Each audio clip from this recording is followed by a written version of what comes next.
Okay, so what you're going to do is you're going to go into the Vance and Hines app, Fuelpak3. Select that. It's going to show you your VIN number up at the top. It'll say connected. If it's not connected, you turn the bike on. And then you're going to look down here at the little fuel pack that actually plugs into the ECU. It'll start blinking with one green light. You're going to take a little while. You're going to wait for everything to become solid green, which you'll see here. Now it's starting to connect. It's talking to the bike, and then all the lights should come on right there. Okay, so you go back up, you look at your screen, it'll say connected, it'll show the VIN number at that time. What we're going to go down to is the auto tune setting. Hit continue, and it's going to show you at the top, it's going to say quick setup. That's all you need to do. And then it's going to come up with a little window, and it's going to show you the maps you have available. You're going to select the map for the modifications that are on your motorcycle. Alright, and that's the one for my bike. And then it's going to show the screen, that little gray square up there at the top shows you what it's going to be reading. Well, since my bike isn't on, nothing's programming, and it's going to take a little while till it comes up to where the bike comes to operating temperature, and at that time it'll actually start recording the auto tune for what your bike needs for each RPM and throttle position. So it's going to flash it to the bike even if you have that map already flashed. It's going to reflash it for the auto tune. You'll have to turn it off for 30 seconds. You'll wait for that, and it'll turn back on. Okay, and then once it gets to 30 seconds, it's going to say turn the bike back on. At this time, the bike is now in auto-tune mode. It's not going to run perfect. It's going to have weird sounding RPMs. It's not going to be what you would think it would normally be. It's going to run a little rough, but trust me, once you get done with the auto-tune, it's going to run beautifully. So what I'm waiting for right now is for it to just reconnect. There you go. You see all the lights are back on, and it says your bike has been flashed, share. Okay, so what you're going to do is go back to auto-tune. And instead of all those other windows popping up about the quick setup, it's going to just show you exactly the tuning page.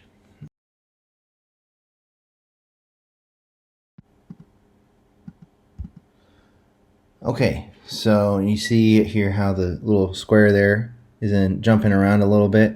That's just the RPM range changing and the throttle position. As you see, I take off here, and it's jumping around, going all over the screen. That's the RPM range versus the throttle position. Now, it won't actually start to record, though, until you get to the engine's operating temperature, and that's different for every bike. So for now, I'm just waiting for the engine to warm up enough where it actually will start collecting data. Okay, so now as you see, my engine actually getting up to temperature here. So in a second, there you go. You see there's a yellow square, then there's a green square, a bunch of yellow squares. What the yellow squares are is it's saying that it's learned one cylinder, the tuning for the one cylinder, but it hasn't done both. Now when it goes to a green square, that means it's learned the front and the rear cylinders, injector, flow, everything, all of that.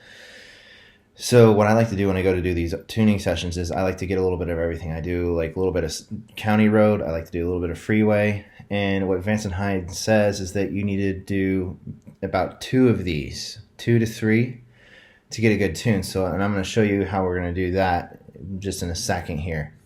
But it's not really important as to like how you're rolling through the throttle on the auto tune as it is trying to get the throttle position to get as much green squares as you can. The more green squares you get, the better the tune will be. Okay, so now as you can see that I've gotten more green squares, so that means that the engine is totally learned front and rear cylinder. And when I get on the freeway, what I like to do, it depends on how you ride also, but getting on the freeway, I'm not saying you go break the speed limit or anything, but shift down, like run 4th or 3rd gear or 5th gear, find a range that you normally ride at for RPM on the freeway, which, if you like, I would do it at a high RPM, so that way if you got to get on the throttle to go around a vehicle, you get that RPM range. You want to try and cover every RPM range you possibly can. And so on the freeway, it makes it great because you can shift down, be in a lower gear, rev it up really high like you see right now. I'm at like 4,500 RPM.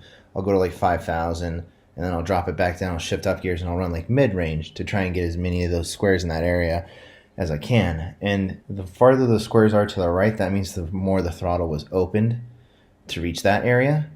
So by doing that, it's going to help get you a wider range. Even if you're coming from like 2,000 or 1,500 RPM and you just pin in the bike, it'll learn that curve for having the throttle in that position for the cylinders.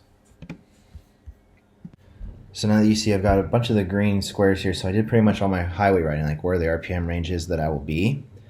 And so now what Vance and Hines says is, you want to do 2 to 3 sessions of auto tune for every 20 to 30 minutes to get the right recording. So you hit finish, it's going to come up here and it'll say apply changes or finish on that window that pops up.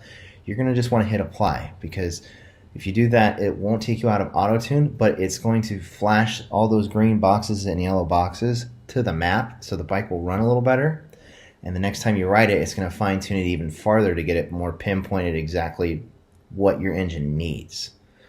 So it's going to take a minute. It's going to go through, reflash the bike again, take 30 seconds. You're going to turn it off. You'll turn it back on, and you're going to continue your auto tune session, and it'll come back to the screen like you see right here, right now. All right, so now I've ridden enough where I got, these upper end ones here in the green, and I applied those values and covered everything. Now I've gotten my lower end riding where I like to ride at, that pretty much taken care of. So you turn the bike off, turn it back on, you hit apply values at the bottom again, and this time you're going to hit finish. And what you're going to do is you're going to flash the bike one final time, and after that, you're good to ride. And now you have successfully auto-tuned your map specifically for your bike, and you should have one sweet ride.